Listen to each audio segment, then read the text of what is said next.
चलिए आज स्टार्ट करते हैं। केमिस्ट्री का ये तीसरा सेट है। फर्स्ट और सेकंड नहीं देखे होंगे तो हम डिस्क्रिप्शन में दे देंगे, वहाँ से देख लीजिएगा, या मेरे यूनिक नॉलेज चैनल पर जाके वहाँ से आप देख लीजिएगा। एक सेट में 20-20 क्वेश्चन हम लेकर आ रहे हैं। आज 41 से हम लोग 60 के बीच क्वेश्चन देखने वाले हैं। आप भी कॉपी और पेन लेकर बैठ जाइए और इसको सॉल्व करिए मेरे साथ। इसको लगाइए आप सेट को और देखिए आपका कितना सही हो रहा है इसमें। तो चलिए आते हैं। हम कुछ यहाँ पहले से इसका जो डिस्कशन हम लिख चुके हैं ताकि देर नहीं हो और कम समय में अधिक से अधिक क्वेश्चन सॉल्व किया जा सके। चलिए समझते हैं। 1 नंबर में क्वेश्चन देखिए क्या कर रहा है इसमें, यानी 41 नंबर जो क्वेश्चन इसमें है। टेस्ट ये जो है चल रहा है, तीसरा सेट का ये चल रहा है, ध्यान में रखिएगा। 2 सेट हो चुका है। सामान्य सूत्र जो एल्केनॉल के सजातीय समूह को व्यक्त करता है। तो सबसे पहले आपको एक चीज़ ध्यान में रखना है कि एल्केन का सूत्र क्या होता है। तो एल्केन का सूत्र होता है CnH2n+2 और एल्काइन का सूत्र जो होता है इसमें केवल हम +2 को हटा देते हैं तो ये एल्काइन का हो जाता है, एल्कीन का हो जाता है। और एल्काइन वाला में देखिएगा इतना, ये क्या हो जाता है CnH2n-2, ये एल्काइन का। तो एक चीज़ ध्यान रखिएगा, जब एल्कोहल आप पढ़े होंगे तो एल्कोहल OH जो समूह तैयार करता है ये फंक्शनल ग्रुप में OL को बनाता है। OL यानी ऑल को तैयार करता है। तो ऑल को जब तैयार करेगा तो ऑल को तैयार करने के लिए इसमें हम कहाँ लाते हैं, एल्कोहल में। तो सजातीय सूत्र के लिए कह रहा है। तो एक चीज़ ध्यान रखिएगा, जो ये जो होता है शराब का, ये हम सूत्र बीच में लिख दिए हैं। तो इसमें सजातीय सूत्र के रूप में इसे व्यक्त करने के लिए क्या होगा, CnH2+2O, यानी ये सजातीय सूत्र को व्यक्त करता है। तो सही आंसर C हो जाएगा। चलिए आते हैं 42 नंबर क्वेश्चन को देखते हैं। 42 नंबर क्वेश्चन में कह रहा है एथेनॉल का समवायी निम्नलिखित में कौन है। तो पहले देखिए एथेनॉल का सूत्र क्या होता है, C2H5OH ये होता है। मेथेनॉल का सूत्र देखिए ये होता है। तो मेथेनॉल का CH3OH ये सबसे परफेक्ट सूत्र माना जाता है। मेथेनॉल का सबसे परफेक्ट सूत्र माना जाता है, ये थोड़ा सा ध्यान रखिएगा आप। और OH जो होता है इसका क्रियाशील मूलक होता है एल्कोहल का। और CH4OH ये भी आपका मेथेनॉल का ही होता है सूत्र, ये भी मेथेनॉल का ही होता है। परंतु अगर ये नहीं रहे तो इसका उपयोग आप कर सकते हैं इसका। चलिए अब आते हैं B नंबर में डाई ईथर का। तो ये डाई ईथर का सूत्र है, लिख दिए हैं सामने। ये डाई एथिल ईथर का है और ये एसीटोन का है। तो क्वेश्चन क्या कर रहा है कि एथेनॉल समवायी सूत्र निम्नलिखित में कौन व्यक्त करता है समवायी को। तो अनुसूत्र के अगर अनुसार देखा जाए तो ये व्यक्त करता है आपका डाईमेथिल ईथर, यानी इसका आंसर कौन हो जाएगा, B नंबर। सही आंसर कौन हो जाएगा आपका, B नंबर हो जाएगा, डाईमेथिल ईथर। कौन हो जाएगा, डाईमेथिल ईथर। अच्छा एक चीज़ ध्यान रखिएगा, ये कौन चीज़ के आधार पर किया जा रहा है, अनुसूत्र के आधार पर किया जा रहा है। अब कहिएगा अनुसूत्र हम कैसे जाने कि ये सही है। तो यहाँ देखिएगा, यहाँ हाइड्रोजन की, इसमें हाइड्रोजन की मात्रा देखिए कितना दिया हुआ है, इसमें भी हाइड्रोजन की मात्रा दिया हुआ है 3। यहाँ देखिए इसमें भी हाइड्रोजन की मात्रा 3 दिया हुआ है, 3 हाइड्रोजन की मात्रा, और इसमें भी 3। तो 3 और 3 कितना हो गया, 6 हो गया। और C एक यहाँ है देखिएगा, एक यहाँ C दिया हुआ है, यानी इसके पास एक C है और एक इसके पास C है। तो 2 C हो गया, 1 O हो गया। तो यहाँ देखिए समूह क्या बना रहा है, यहाँ भी देखिए इस फार्मूला में जब आइएगा तो एक यहाँ और एक यहाँ, 2 हाइड्रोजन है, यानी यहाँ 5 हाइड्रोजन और एक यहाँ 6 हाइड्रोजन हो गया, 2 यहाँ C। तो दोनों बराबर हो गया, इसीलिए समवायी में। अब बाकी सब में बराबर नहीं होगा, आप देखिएगा। तो चलिए 43 नंबर क्वेश्चन आते हैं। निम्नलिखित में 43 नंबर क्वेश्चन में निम्नलिखित में ल्यूकास अभिकर्मक कौन देता है। तो जिंक क्लोराइड देता है। कौन देता है, जिंक क्लोराइड। सिंपल ध्यान रखिएगा, जिंक क्लोराइड देता है और हाइड्रोक्लोरीन देता है। कौन देता है, जिंक क्लोराइड और हाइड्रोक्लोरीन, ये दोनों देता है। लेकिन अब क्वेश्चन पूछेगा कि निर्जल और जल के कारण, यानी आर्द्रता में व्यक्त होता है और एगो अनआर्द्र में व्यक्त होता है। तो यहाँ देखिए ऑप्शन दे दिया है, तो इसका सही आंसर कौन सा है? ए नंबर। इसको निर्जल भी कहा जाता है, अनार्द्र को निर्जल भी कहते हैं, और ये तो सेम है क्योंकि देखिए ये दोनों एक जैसा था। यहाँ केवल क्या है, आर्द्र दे दिया है, अनार्द्र रहता तो यही हो जाता। तो इतना ध्यान रखिएगा। आगे आते हैं, देखिए 44 नंबर क्वेश्चन में क्या कर रहा है, रेक्टिफाइड स्पिरिट होता है। स्पिरिट का भी बताए हैं, स्पिरिट का अगर सूत्र पूछे तो CH3, उसे शराब भी कहते हैं, CH3OH स्पिरिट का, ये आपको पता है, मेथिल एल्कोहल के बराबर होता है ये।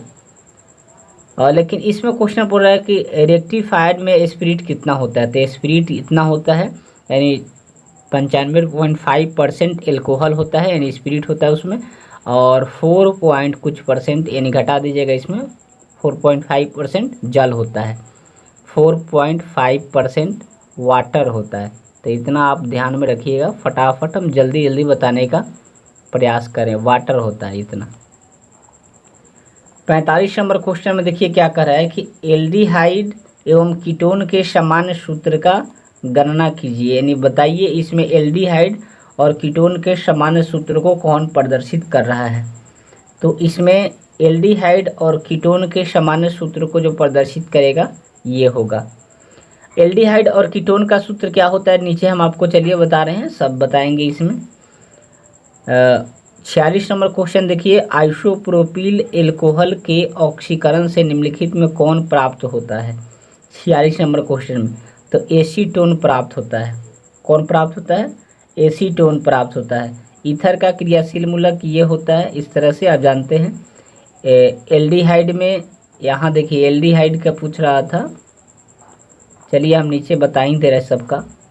47 नंबर में देखिएगा, कैल्शियम एसीटेट और कैल्शियम फॉर्मेट मिश्रण को गर्म करने से क्या बनता है, यानी क्या प्राप्त होता है इसमें।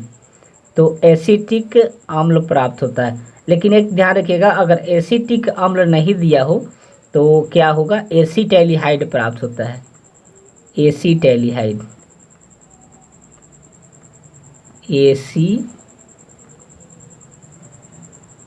एसीटैलिहाइड, एसीटैलिहाइड प्राप्त होता है। 48 नंबर क्वेश्चन में आइए। 48 नंबर क्वेश्चन कह रहा है आपका कि C6H5 मैग्नीशियम MgBr का निम्न के साथ क्रियाशीलता का सही क्रम है। तो हाइड्रोजन के क्रम पर इसे बनाया जाता है, नहीं हाइड्रोजन के आधार पर, एक हम ट्रिक बता रहे हैं, हाइड्रोजन के आधार पर इसमें किया जाता है। तो देखिए इसमें हाइड्रोजन के आधार देखा जाए तो थोड़ा कम है, इसमें थोड़ा ज़्यादा है, और इसमें सबसे अधिक है। तो सही क्रम कौन होगा, एक ये ट्रिक से हम बताएं। और दूसरा फिनॉल के संरचना आप लोग जानते होंगे, फिनॉल के संरचना के आधार पर इसे व्यक्त किया जाता है।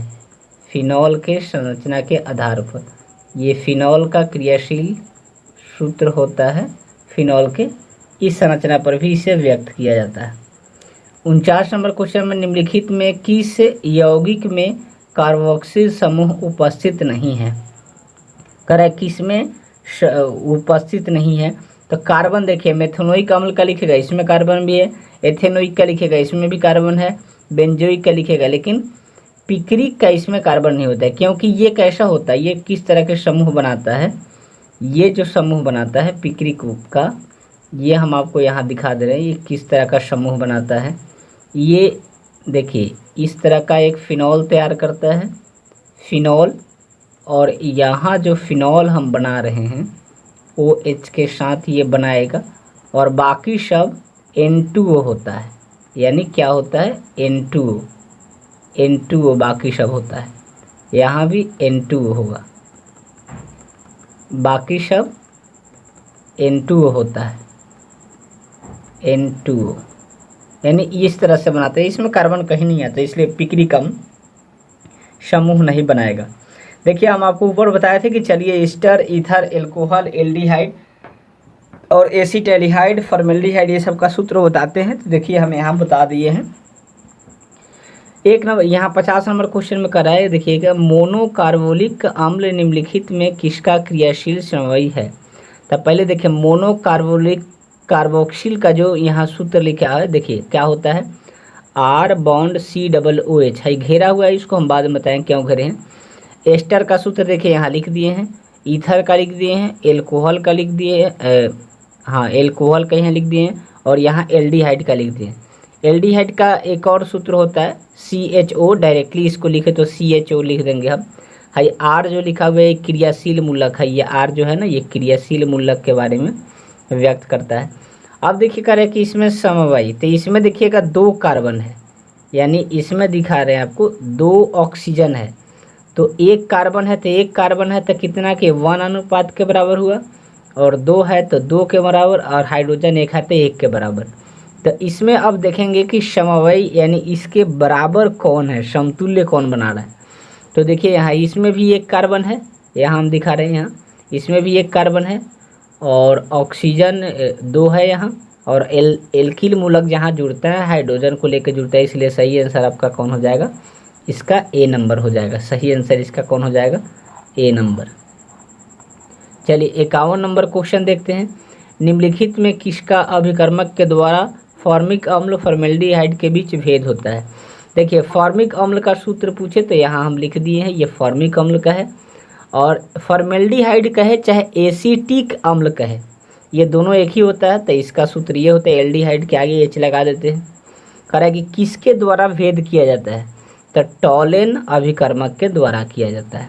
टॉलेन फेलिंग अभिक्रिया और वेडिक्ट घोल, इसके बारे में हम पहले वाले सेशन में बता चुके हैं, आप जाकर देख लीजिएगा वहाँ से, या डिस्क्रिप्शन में हम दे देंगे वहाँ।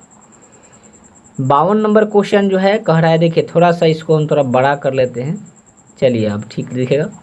52 नंबर जो है, 52 नंबर क्वेश्चन देखिएगा, अगर है जब फॉर्मिक अम्ल को सांद्रण H2SO4 के साथ गर्म किया जाता है तो बनने वाला, देखिए यहाँ पूछ रहा है तो बनने वाला क्या है, इसमें गर्म किया जाता है क्या प्राप्त होता है। तो देखिए गर्म करने से आपका जो प्राप्त होता है वह होता है आपका जल और मोनो कार्बन डाइऑक्साइड, या इसको बोलते हैं, हाँ मोनो कोबाल्ट बोलते हैं, कोबाल्ट कहिएगा। तो जल तो इसमें है नहीं, इसलिए आंसर आपका सही कौन हो जाएगा, ये हो जाएगा। चलिए आगे देख लेते हैं। 53 नंबर क्वेश्चन में क्या करा है कि प्राइमरी एमीन का क्रियाशील मूलक क्या होता है। तो देखिए यहाँ हम कर दिए हैं, प्राइमरी का ये होता है आपका, तो सही आंसर कौन हो जाएगा, प्राइमरी का, यानी NH2 होता है। सेकेंडरी का आपका ये होता है, ध्यान रखिएगा। और टर्शियरी का क्या होता है, केवल N होता है अकेला, देखिए T हम लगा दिए, तो तीनों आंसर निकल गया, primary, secondary, tertiary. 54 number question में देखिए क्या कर रहा है, 54 नंबर, एथिल एमीन की अभिक्रिया नाइट्रस अम्ल से कराने पर बनता है। तो एथिल एमीन का सूत्र यहाँ लिख दिए हैं C2H5NH2, देखिए यहाँ लिख दिए हैं क्योंकि एमीन भी है इसमें, और नाइट्रिक अम्ल का HNO2 यहाँ लिखा हुआ है। तो इससे जो बनता है वह अभिक्रिया आपका होता है मेथिल एल्कोहल, एथिल एल्कोहल, ये होता है A नंबर। चलिए 55 नंबर क्वेश्चन देख लेते हैं।